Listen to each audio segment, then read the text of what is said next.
नमस्कार साथियों, मैथ्स में हमारी क्लासेस चल रही है नंबर सिस्टम।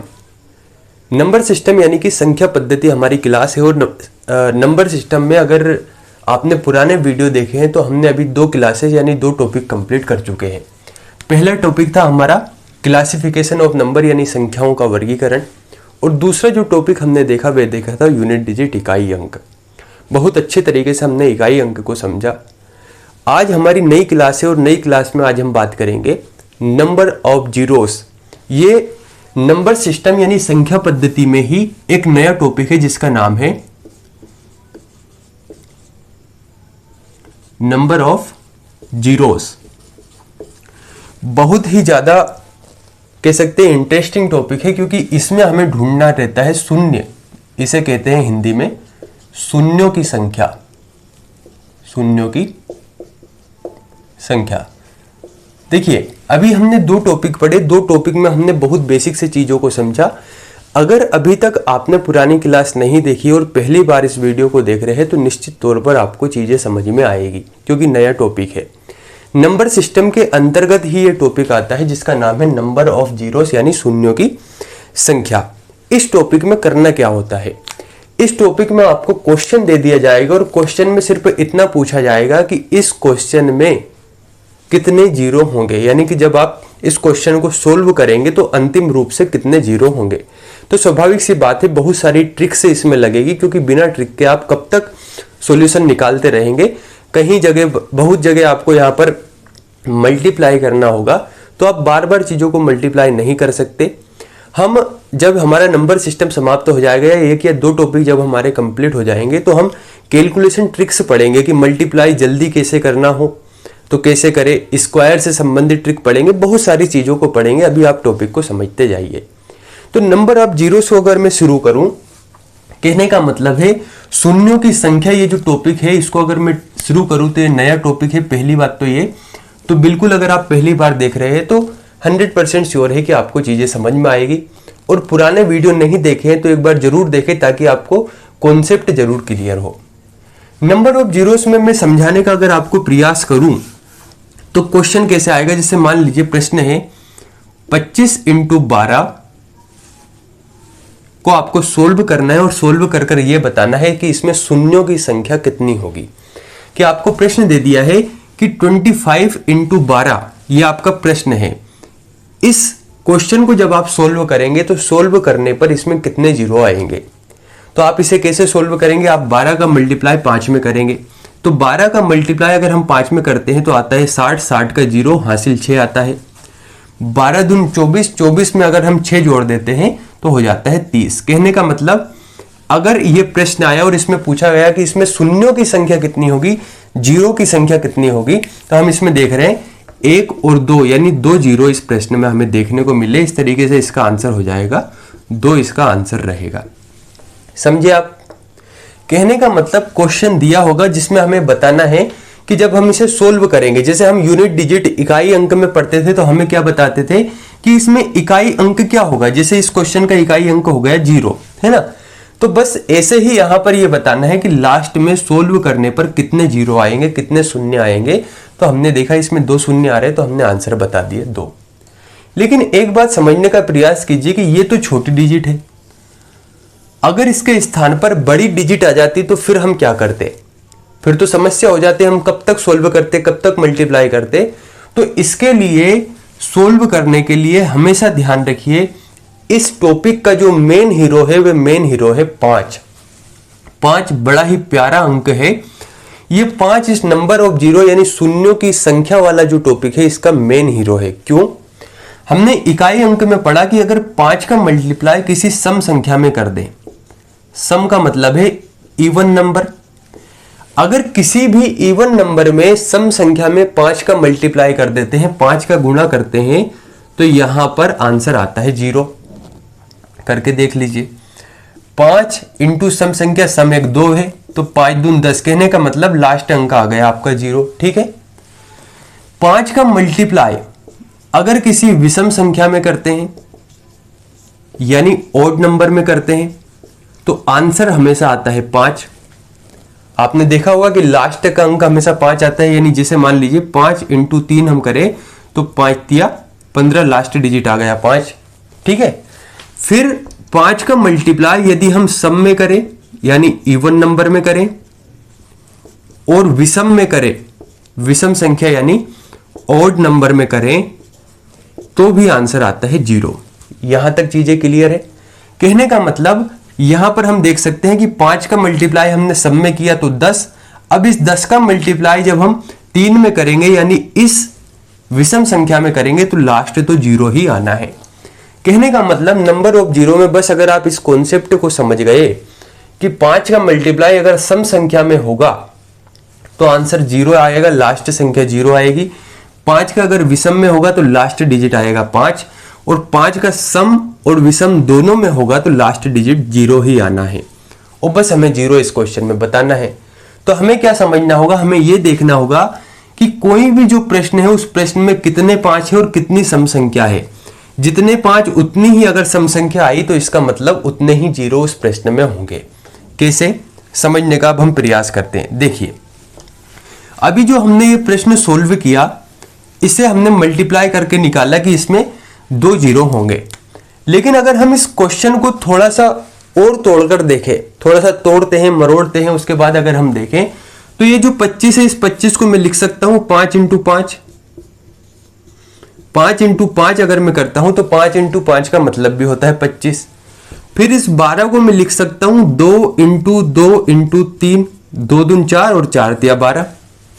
इस तरीके से इसे लिखा जा सकता है।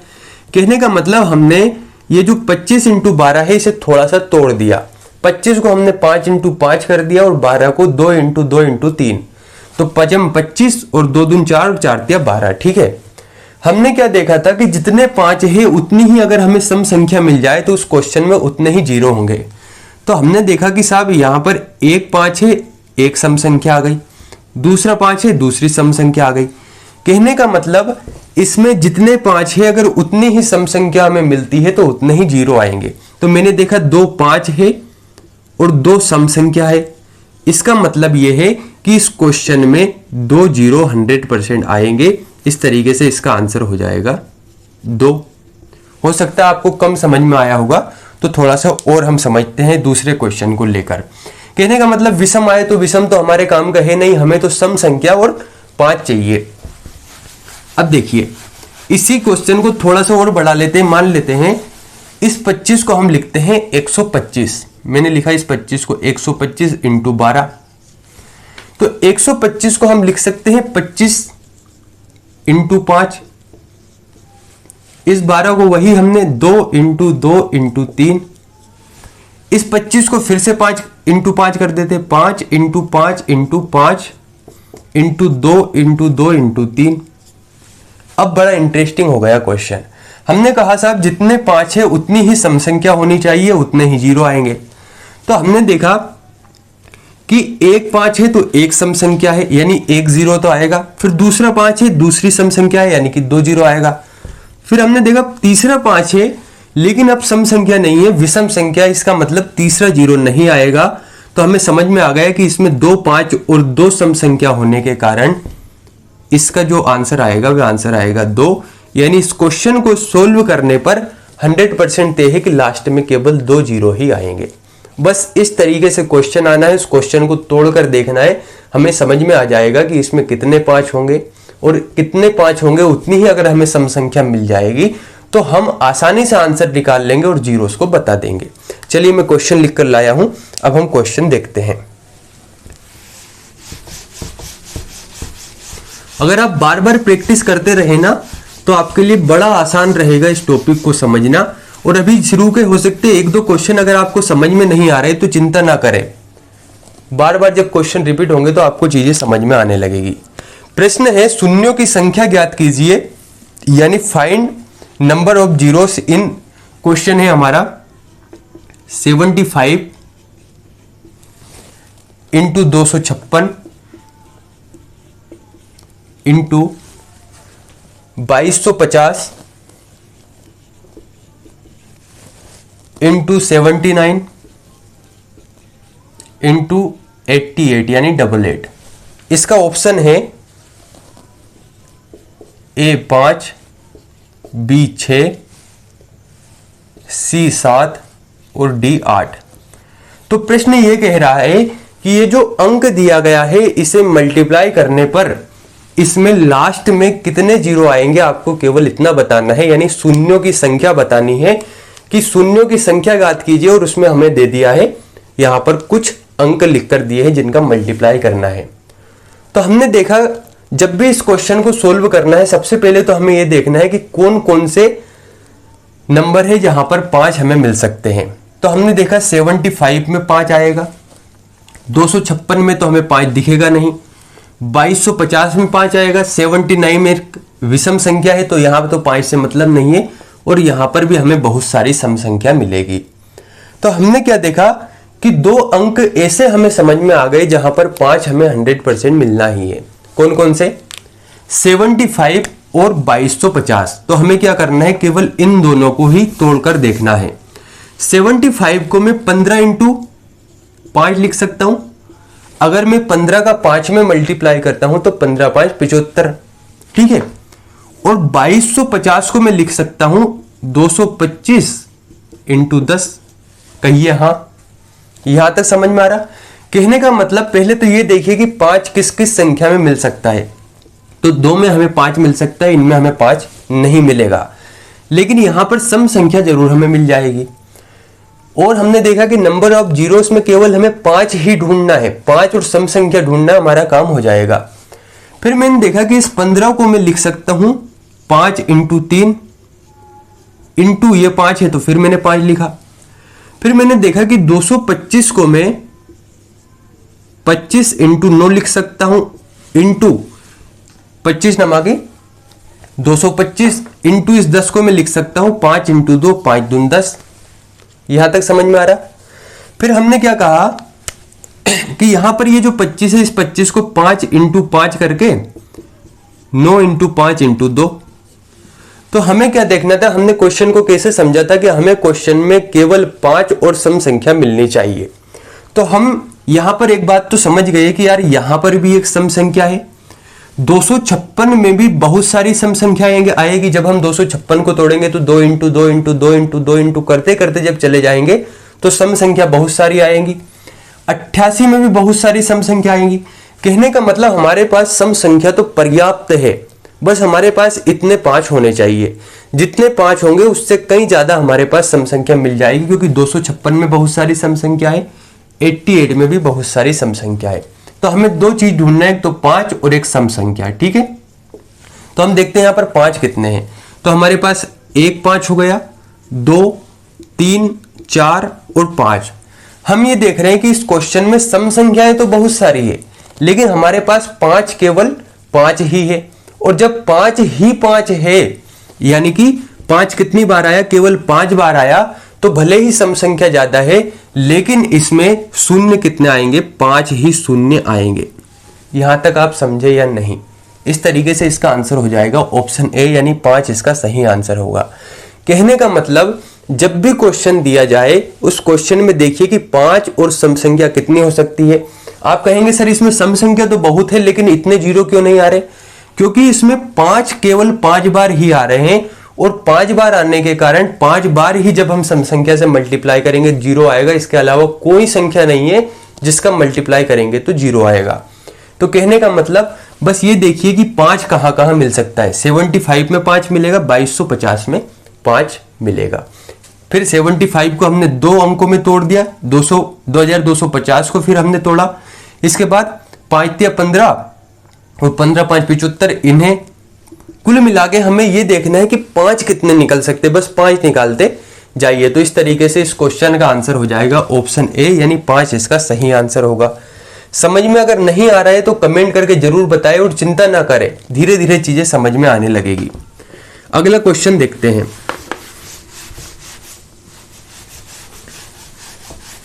हमें केवल नंबर ऑफ जीरोस यानी शून्यों की संख्या वाले टॉपिक में 5 और सम संख्या ढूंढना है, केवल इतना ही काम करना है। इतना टास्क अगर आप पूरा कर लेते हैं तो आपका काम हो जाएगा।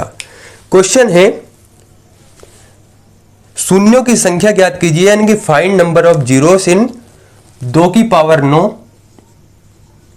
इंटू 3 की पावर 11 इंटू 2 की पावर 7 इंटू 5 की पावर 7 इंटू 2 की पावर नहीं 7 की पावर 6 इंटू 8 की पावर 9 इंटू 10 की पावर 4।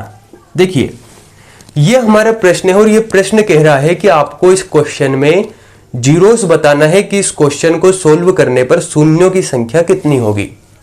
तो हमने कहा कि सर हमने तो पढ़ा हुआ है कि हमें पूरे प्रश्न में यह देखना है कि 5 कितने होंगे और सम संख्या कितनी होगी। जितने 5 उतनी ही अगर सम संख्या मिल जाती है, ये जितनी सम संख्या है उतने ही 5 मिल जाएंगे, तो उतने ही हमारे जीरो होंगे। तो हमने कहा ठीक है साहब सोल्व कर लेते हैं इसको। तो मैंने देखा कि जब मैं 2 की पावर 9 है इसको सोल्व करूंगा तो 2 में तो मुझे कहीं पर भी 5 नहीं नजर आ रहा, तो हम इसे छोड़ देंगे। 3 की पावर 11 एक विषम संख्या, इससे तो हमें कोई मतलब है नहीं। 2 की पावर 7 है ना, 2 की पावर 7 एक सम संख्या है लेकिन इसमें 5 कहीं भी नहीं है।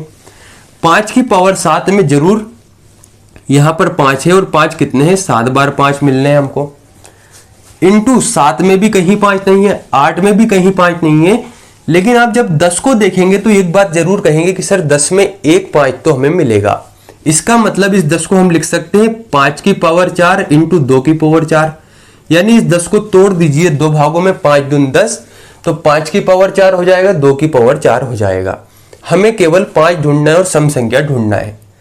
जब इस क्वेश्चन को देखते हैं तो हमें एक बात समझ में आई कि यार सम संख्या तो पर्याप्त है, यहां पर भी बहुत सारी सम संख्याएं, यहां पर भी बहुत सारी सम संख्याएं, यहां पर भी बहुत सारी सम संख्या और यहां पर भी हमें सम संख्या बहुत मिलेगी। हमें केवल इतना ढूंढना है कि इसमें 5 कितने हमें मिल जाए। तो एक तो 5 की पावर 7 यहां पर 5 मिले इंटू एक 5 यहां पर मिला, इसका मतलब 5 की पावर 4। जब कह सकते हैं हम कि जब यहां के जो नंबर है अगर ये हमें समान मिलते हैं तो घातें आपस में जुड़ जाती है। इसका मतलब क्या है कि यहां पर इन दोनों घात को आपस में जोड़ देंगे तो यहां पर 5 कितनी बार आया, इसको ऐसे समझिए, 5 7 बार है इसका मतलब 7 और 5 4 बार है इसका मतलब 4, ये दोनों जुड़ जाएंगे तो 7 और 4 हो जाएंगे 11। तो हमने कहा सर कि इस क्वेश्चन में 11 बार 5 आएगा और सम संख्या तो भरपूर है, बहुत सारी सम संख्याएं मिलेगी, लेकिन केवल 11 बार 5 होने से इसका मल्टीप्लाई करने पर 11 बार ही जीरो आएंगे। तो इस तरीके से इस क्वेश्चन का आंसर हो जाएगा 11। बोलिए हाँ समझ में आया कि नहीं। देखिए कहने का मतलब क्वेश्चन बहुत सरल है, बस आपको यह देखना है कि हमें 5 कितनी बार मिल सकता है और सम संख्या कितनी बार मिल सकती है। सम संख्या से हमें छेड़ना नहीं है, बस 5 अगर हमें मिल जाए तो हमारा काम हो जाएगा।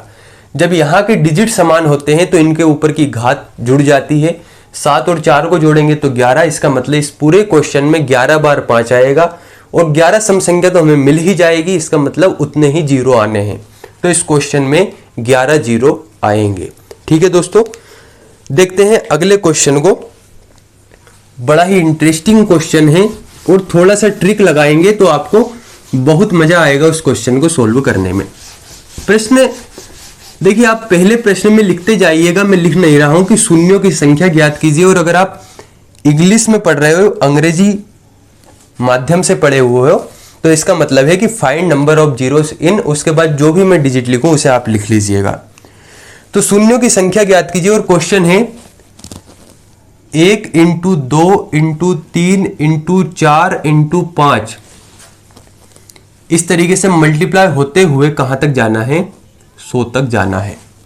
ठीक है, प्रश्न ये कह रहा है कि हमारे सामने एक प्रश्न है, इस क्वेश्चन में कितने शून्य आएंगे ये हमें बताना है। जब हम शून्य बताते हैं तो शून्य के लिए हमें केवल 2 चीजें चाहिए, एक तो चाहिए साहब 5 और एक चाहिए सम संख्या। तो हमने देखा कि 1 से लेकर 100 तक की संख्याओं का जब हम गुणा करेंगे तो बहुत सारी सम संख्याएं आएंगी, ये तो तय है। लेकिन क्या उतने ही 5 आएंगे? तो हमें क्या करना है कि बस 1 से लेकर 100 तक की जो संख्याएं हैं इनके मल्टीप्लाई करते समय बस हमें 5 की पता चल जाए कि कितने 5 होंगे, उतनी सम संख्याएं हमें मिल ही जाएगी और जितने 5 होंगे उतने ही जीरो होंगे। तो चलिए हम ढूंढने का प्रयास करते हैं कि 1 से लेकर 100 तक की संख्याओं का जब हम मल्टीप्लाई करेंगे तो इसमें कितने 5 आएंगे। तो एक तो ये तरीका होता है कि आप इसे मल्टीप्लाई कर लीजिए, 5 को गिन लीजिए। लेकिन अभी तक के जो क्वेश्चन थे वहां पर तो हम चीजों को यानी थोड़ा सा तोड़ तोड़ कर देख सकते थे। यहां पर अगर आप गिनेंगे कि 5 है, उसके बाद 10 में भी एक 5 आएगा, 15 में आएगा, 20 में आएगा, 25 में 2 5 आएंगे, तो आप पागल हो जाएंगे, है ना, बड़ी समस्या आएगी आपको।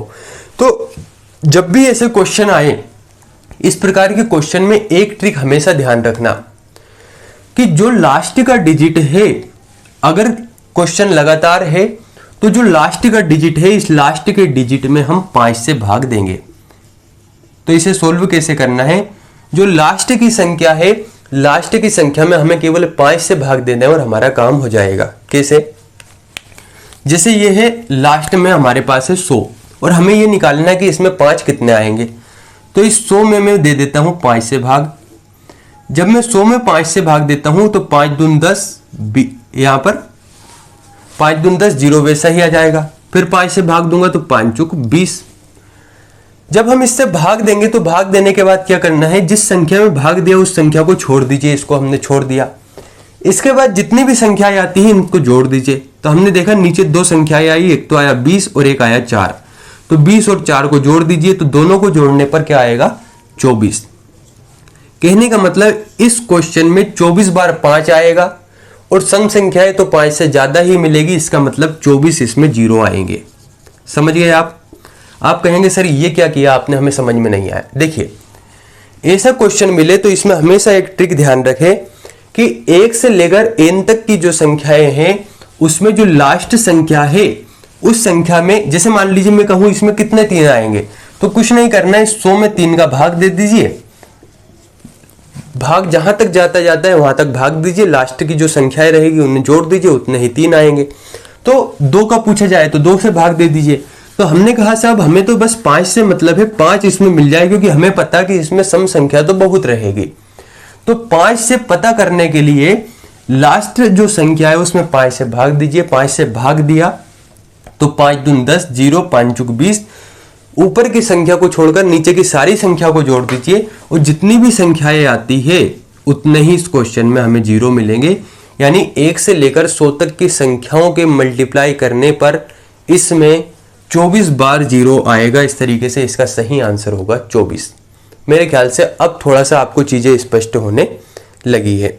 चलिए एक थोड़ा सा डिफरेंट क्वेश्चन करते हैं, शायद आपने अभी तक, चलिए इस टाइप का एक प्रश्न और देखते हैं, उसके बाद उस वाले क्वेश्चन को करेंगे, ठीक है।